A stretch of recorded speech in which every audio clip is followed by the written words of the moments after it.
Top of the morning, Dan and Amy. And Amy, you're all twisted up about a Trump super PAC, America First policies. It's their Trump supporters going after Nevada Senator Dean Heller with commercials, both television and radio, for his resistance to sign on to the Senate GOP's Obamacare Replace. Yeah, he's up for re-election, and his Senate seat is at stake, and we want it to remain a Republican Senate seat, don't we?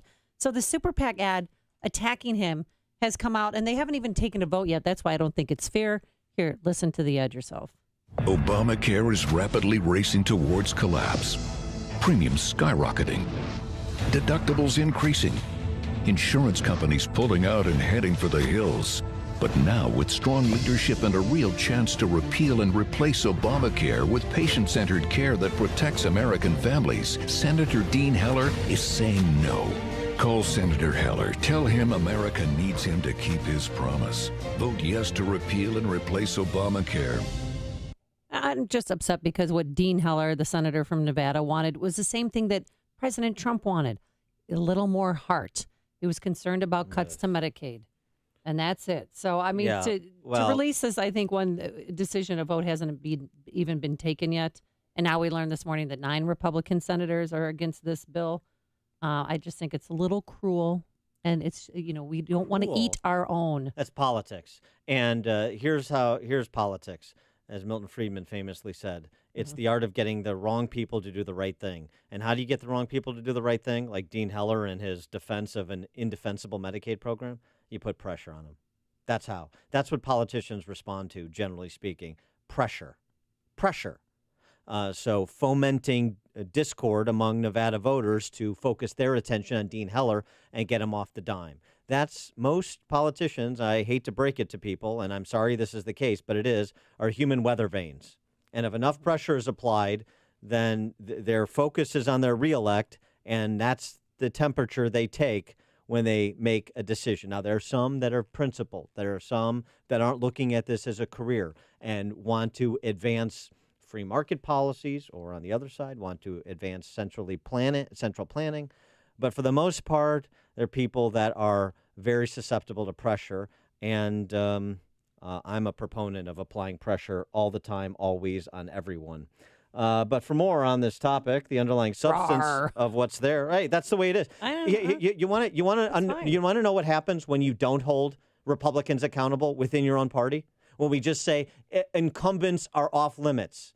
If they're the incumbent, then they shall stay there until they are tired of being there, and no one should challenge them. That's the philosophy of the Illinois Republican Party. That's the philosophy of being a super minority, not regulating your own people.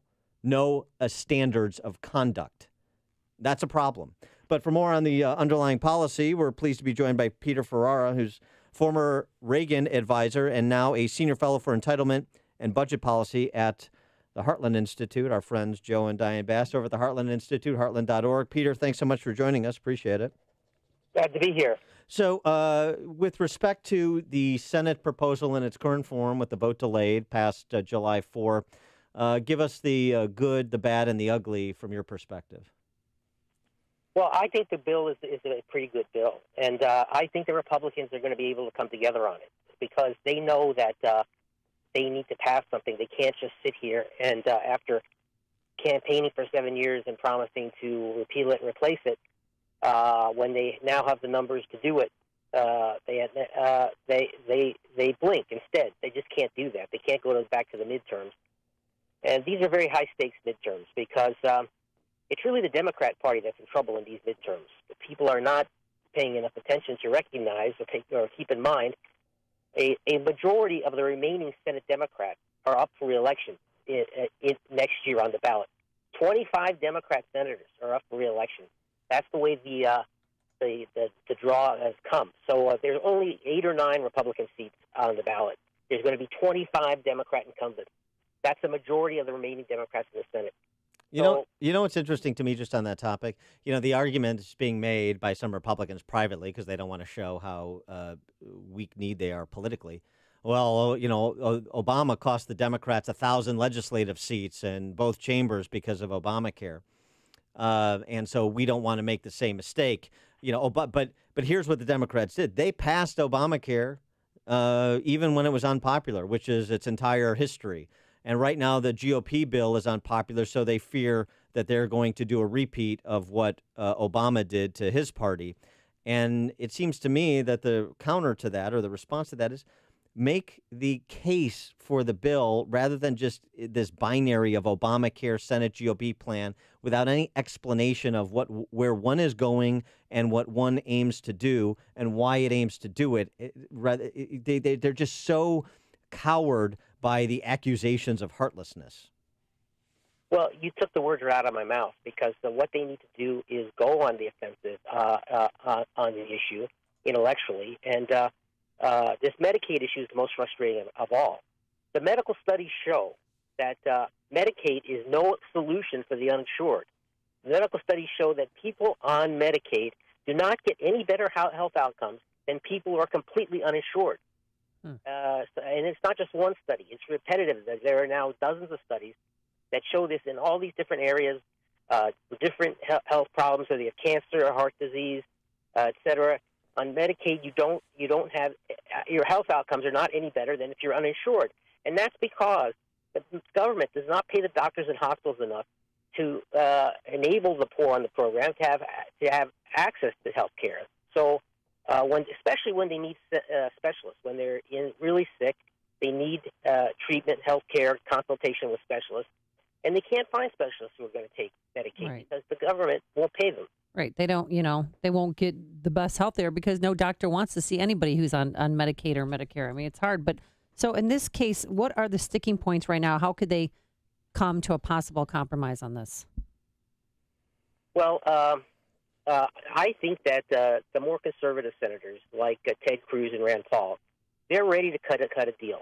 They are going to try to make the bill better. But when they get some concessions, that won't blow up the whole thing.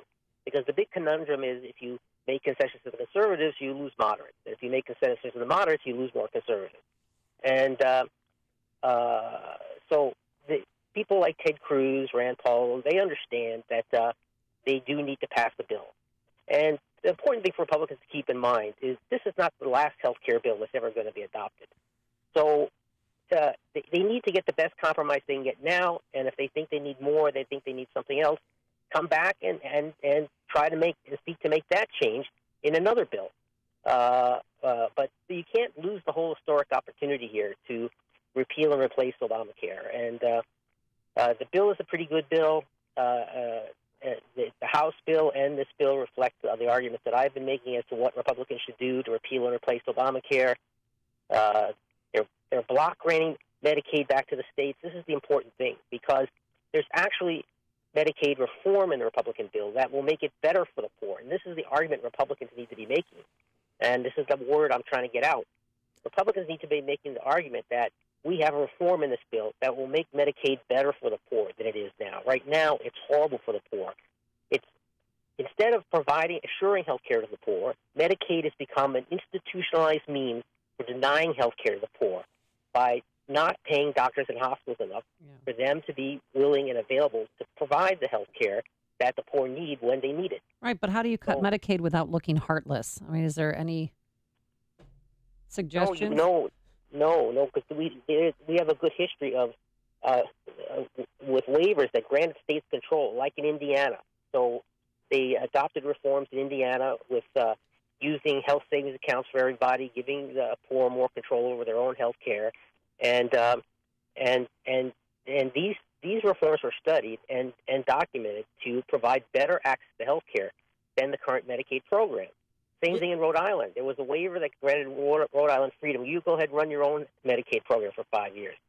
And when that was studied after 5 years, the conclusion was this was much better for the poor than standard old-fashioned Medicaid run by the federal government. It seems like this is a great jiu-jitsu opportunity for Republicans. In point of fact, Medicaid in its current form is heartless. That's what's heartless based on the outcomes for those that are most vulnerable. And also the federal government's spend on the able-bodied versus the populations that Medicaid was originally conceived to serve, disabled persons and indigent children and pregnant women who are being underserved because we're running systems at the state level like we do in Illinois that we can't finance, and so fewer hospitals and doctors accept Medicaid patients. That's heartlessness. Central planning is what has made Medicaid heartless, and we're trying to remedy that by focusing on the populations Medicaid was originally intended to serve. Oh, by the way, we also means test subsidies, so we're disproportionately helping those on the lower end of the socioeconomic scale, and forcing the able-bodied to take care of themselves, as we all say philosophically, people who can take care of themselves should. Yes, and under the reforms in the Republican bill, even CBO recognizes that ultimately it's going to reduce the premiums, and that's the way the people that you're trying to help with, by adding to Medicaid. The better approach is to reduce the premiums on the available health insurance out there by repealing the regulation that's causing the premium cost to soar. So CBO's own score says that after a few years, the premiums will decline by 30% under this Senate bill. And that's the way to get these. Historically, Medicaid has been a program for very poor people, sick retirees, disabled people, children, and poor families. But what Obamacare did is extend this to non-poor adults. Right. So adults that were above the poverty line. And so now it covers, this is a safety net program, it covers 75 million Americans. And if it's not changed, it's going to end up covering 100 million Americans. What's the most troubling aspect of either the House or the Senate, what the House passed or what the Senate has proposed, in terms of, as you mentioned before, this is not the last health care bill we're going to pass, what we're going to have to revisit because of the externalities it's likely to throw off? What provision? Well, I think that we want to make sure we root out all the regulations. And so that's proving difficult because there's an issue here whether you can put that on a reconciliation bill. And there are good arguments to be made, and there are good approaches to be made to do it through reconciliation. But that's causing them to back off a bit. So to the extent that they don't get all the regulations out right now, look, you can come back and get the regulations out in another bill, especially if you have a good case that this or that regulation is causing trouble, is raising costs. People will be willing, the Congress will go along with that kind of change. So this is not the last change to be made. You don't want to hold out when you have so much at stake. So pass the bill, repeal the damn thing, get it off the table, and if there's more that needs to be done, then just come back and do it again. We still will have the Republican majorities in both houses of Congress. All right. He is Peter Ferrara, former advisor to President Reagan, now senior fellow for entitlement and budget policy at the Heartland Institute, heartland.org. Peter, thanks for joining us. Appreciate it. Well, thank you for having me on the show. And he joined us on our turnkey.pro answer line. If you're talking about it,